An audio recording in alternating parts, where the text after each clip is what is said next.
ರಾಜಧಾನಿ ಬೆಂಗಳೂರಿನಲ್ಲಿ ಕಾವೇರಿ ಕಿಚ್ಚು ಕಾವೇರಲಿದೆ. ಮಲ್ಲೇಶ್ವರಂನಲ್ಲಿ ಕರವೇ ಕಾರ್ಯಕರ್ತರು ಪ್ರತಿಭಟನೆಗೆ ಮುಂದಾಗ್ತಿದ್ದಾರೆ. ಕೆಲವೇ ಕ್ಷಣಗಳಲ್ಲಿ ಶಿವರಾಮೇಗೌಡ ನೇತೃತ್ವದಲ್ಲಿ ಪ್ರತಿಭಟನೆ. ಕುವೆಂಪು ಪ್ರತಿಭೆ ಮುಂದೆ ಪ್ರತಿಭಟನೆಗೆ ಮುಂದಾಗಿದೆ ಕರವೇ. ಪ್ರತಿಭಟನಾಕಾರರನ್ನ ವಶಕ್ಕೆ ಪಡೆಯುವುದಕ್ಕೆ ಅಂತೇಳಿ ಪೊಲೀಸರು ಕೂಡ ತಯಾರಿ ನಡೆಸಿದ್ದಾರೆ.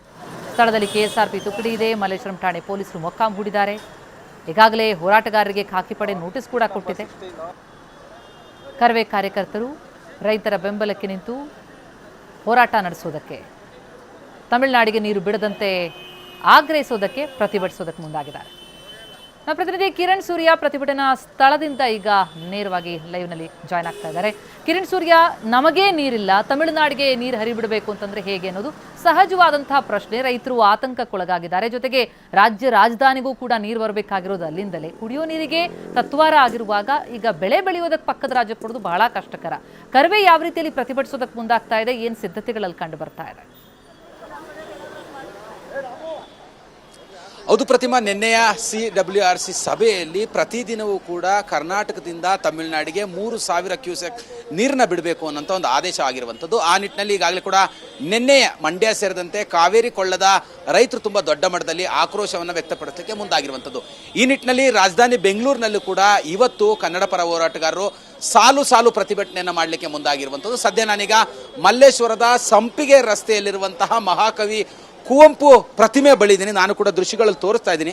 ಅಂದರೆ ಕರವೆಯ ಶಿವರಾಮೇಗೌಡ ಅವರ ಬಣದಿಂದ ಇವತ್ತು ಮಹಾಕವಿ ಕುವೆಂಪು ಅವರ ಪ್ರತಿಮೆಯ ಮುಂಭಾಗದಲ್ಲಿ ತುಂಬ ದೊಡ್ಡ ಮಟ್ಟದಲ್ಲಿ ಪ್ರತಿಭಟನೆಯನ್ನು ಮಾಡಲಿಕ್ಕೆ, ಅದರಲ್ಲೂ CWRCಯ ಒಂದು ಏನು ಬೋರ್ಡ್ಗಳನ್ನಿಟ್ಟು ವಿನೂತನವಾಗಿ ಪ್ರತಿಭಟನೆಯನ್ನು ಮಾಡಲಿಕ್ಕೆ ಈಗಾಗಲೇ ಸಿದ್ಧತೆಯನ್ನು ಕೂಡ ಮಾಡಿಕೊಂಡಿರುವಂಥದ್ದು. ಈ ನಿಟ್ಟಿನಲ್ಲಿ ಈಗಾಗಲೇ ಸ್ಥಳಕ್ಕೆ ಒಂದು KSRP ತುಕಡಿ ಸೇರಿದಂತೆ ಮಲ್ಲೇಶ್ವರಂ ಪೊಲೀಸ್ ಠಾಣೆಯ ಪೊಲೀಸರು ಕೂಡ ಸ್ಥಳದಲ್ಲೇ ಮೊಕಾಮನ್ನು ಹೂಡಿರುವಂಥದ್ದು. ಸದ್ಯ ನಾನು ಕೂಡ ದೃಶ್ಯಗಳಲ್ಲಿ ತೋರಿಸ್ತಾ ಇದ್ದೀನಿ. ತುಂಬ ದೊಡ್ಡ ಮಟ್ಟದಲ್ಲಿ ಪೊಲೀಸ್ ಬಿಗಿ ಬಂದೋಬಸ್ತನ್ನು ಕೂಡ ಕೈಗೊಂಡಿರುವಂಥದ್ದು. ಅಂದರೆ ಪ್ರತಿಭಟನಾಕಾರರು 11 ಗಂಟೆ ಸುಮಾರಿಗೆ ಬರ್ತಾರೆ ಅನ್ನುವಂಥ ಒಂದು ಹಿನ್ನೆಲೆಯಲ್ಲಿ ಈಗಾಗಲೇ ಪೊಲೀಸರು ಕೂಡ ಬಿಗಿ ಬಂದೋಬಸ್ತನ್ನು ಮಾಡ್ಕೊಳ್ತಾ ಇರುವಂಥದ್ದು. ಯಾವುದೇ ಥರವಾದಂತಹ ಅಹಿತಕರ ಘಟನೆಗಳು ನಡೀಬಾರ್ದು ಅಂತೇಳಿ ಬ್ಯಾರಿಕೇಡ್ಗಳನ್ನು ಕೂಡ ಹಾಕೊಂಡಿರುವಂಥದ್ದು ನಾನು ಕೂಡ ದೃಶ್ಯಗಳಲ್ಲಿ ತೋರಿಸ್ತಾ ಇದ್ದೀನಿ.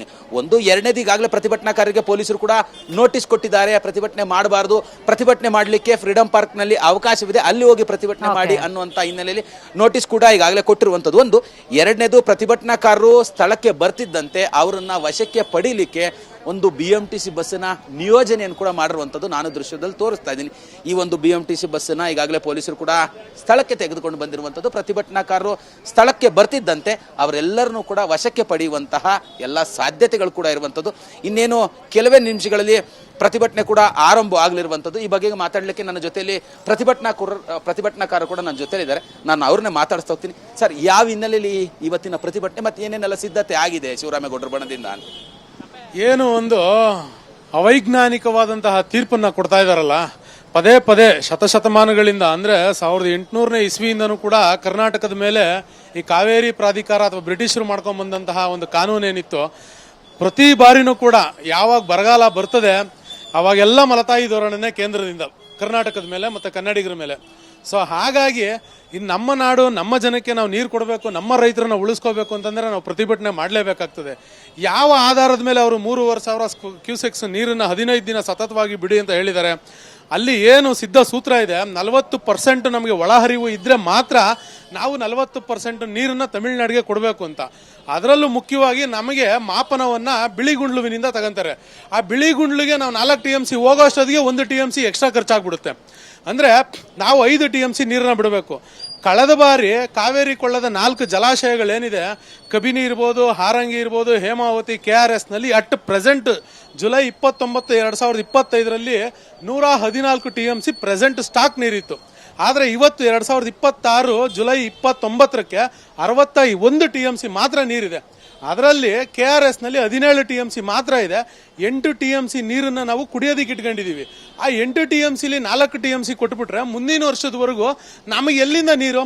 ಆಮೇಲೆ ಮುಖ್ಯವಾಗಿ ಹೇಳ್ತೀನಿ, ನಮ್ಮ ಮುಖ್ಯಮಂತ್ರಿಗಳು ಆಲ್ರೆಡಿ ಹೇಳಿದರು, ಏನಂತ, ನಾವು ಕುಡಿಯೋದಿಕ್ಕೆ ನೀರು ಬೇಕು, ಅಗ್ರಿಕಲ್ಚರ್ ನೀವು ಯಾರು ಮಾಡಬೇಡಿ ರೈತರು, ಹಾಗಾಗಿ ನಮಗೆ ನೀರನ್ನ ಸ್ಟಾಕ್ ಇಟ್ಕೊಂಡಿದೀವಿ ಅಂತ. ಅದೇ ರೀತಿ ತಮಿಳ್ನಾಡಿನ ಮುಖ್ಯಮಂತ್ರಿ ಹೇಳ್ಬೇಕಾಗಿತ್ತು, ನೀನು ಅಲಸುಂಡೆ ಕಾಳು ಬೆಳೆದ್ಬಿಟ್ಟಿದ್ದೀನಿ, ನಾನು ಇವಾಗ ಭತ್ತ ಬೆಳೆದ್ಬಿಟ್ಟಿದ್ದೀನಿ, ನನಗೆ ನೀರು ಬೇಕು ಅಂತಂದ್ರೆ ನೀನೇನೋ ಬೆಳೆದ್ಬಿಟ್ಟಿದ್ಯಪ್ಪ. ಇಲ್ಲಿ ನಾವು ನಮ್ಮ ರೈತರಿಗೆ ಎಚ್ಚರಿಕೆ ಕೊಟ್ಟಿದ್ವಿ ತಾನೆ, ನಾವು ನೀರನ್ನ ಉಳಿಸ್ಕೊಂಡಿದೀವಿ ತಾನೆ, ಅದೇ ರೀತಿ ನೀನು ಉಳಿಸ್ಕೊಬೇಕಾಗಿತ್ತು ತಾನೆ.